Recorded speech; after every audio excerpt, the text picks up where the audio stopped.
Roy Morsh is a freelance photographer who's multifaceted. He shot everything from advertising to editorial to what he calls shooting stock. Roy, what is stock photography? Stock photography to me is a lifestyle and a way of thinking. It's a way to go on a trip, go have a good time and do exactly what you want to do without a boss. It gives you freedom. It makes you your own man. I travel the world, have a great time, and do exactly what I want to do and get paid for it. When I go out and I have a concept and I know what I'm going to shoot and I make it happen, that's the key in stock photography, is making it happen. I always get my day's work, my day's pay out of that. It's just freedom. Stock photography is freedom. It's a wonderful thing. Roy, you've had an opportunity to travel the world. Can you pick a specific location and give us some examples of how you work? I recently did a trip to Grand Cayman Island. I was only there for a short period of time. It was on a cruise.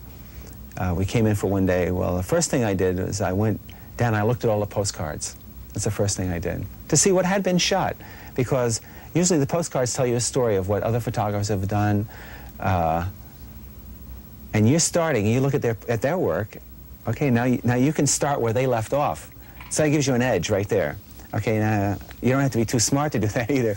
And when you're on a cruise or something, you keep an eye out for people you've met on the boat, especially attractive people.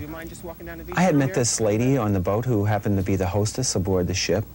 I saw her on the beach.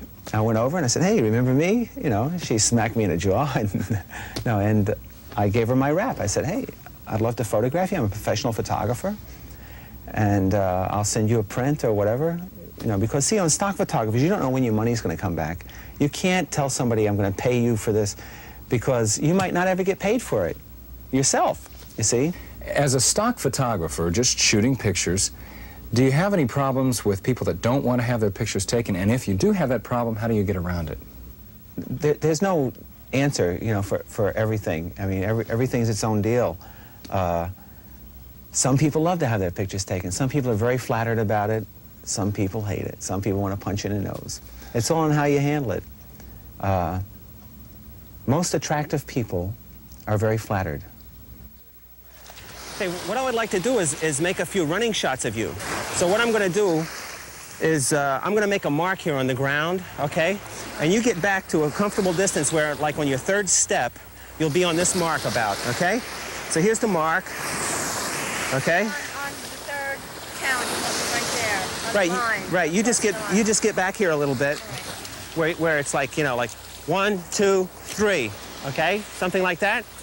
Okay, but first you have to stand here so I can focus. So I drew a line on the ground. I said, "Stand here." I got back to the image size that I was looking for. I focused on her. I had her move back 3 steps. Maybe. So I knew in 3 steps she's running. You notice I'm a professional. I put my camera bag above the wave lines. Okay.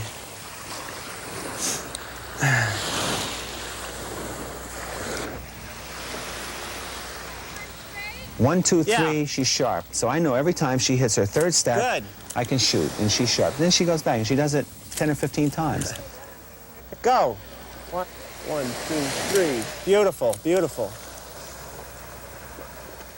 Okay, ready? Go. 1, 2, 3. Great.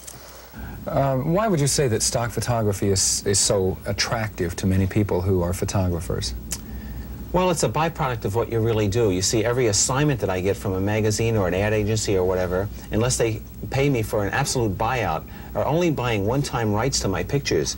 You see, when I work for Newsweek or Life or whoever hires my services, they're paying me for one-time editorial rights to those pictures, and I own them. So after they give them back, they belong to me, and I can sell them to anybody I want to. What would an amateur do to break into stock photography? Well, Mike, I'll tell you, this brings a wonderful story to mind. My wife Joanne and I were out in Death Valley last year. We took a 24,000-mile stock photo trip around the country. And we met this wonderful couple from New Jersey who were probably in their late 60s, and the man's wife had MS, and I helped her up on top of a mountain to see the sunset. Well, she just thought this was wonderful, and we became friends. And they told me that they're travelers, and they just travel the world. You know, every chance they get, they go someplace. They got bucks, and they're traveling and having a good time. And they're shooting pictures. So I got talking to him. I says, geez, I gave him the name of my stock agent. I said, I want you to go take your pictures here. I said, get 500 or so together and go over there and show it to them. So it really made him happy to think that, geez, possibly, you know, it might justify us to do these trips. Well, my stock agent told me that they had some of the best stuff that as good as anybody, you know, because they had been doing it so long, they had collected so many photographs, and it just made these people, I mean, really gave them a reason for being, you know. Now they're in Czechoslovakia right now. Right now they're in Czechoslovakia shooting stock photos. And if you claim an income from it, you might get a tax benefit. Well, just another boring tax deduction for Roy Morsh. Long hours, hot sun, strange foreign climes. Not everybody is cut out for this kind of work. A tough job, but somebody's got to do it.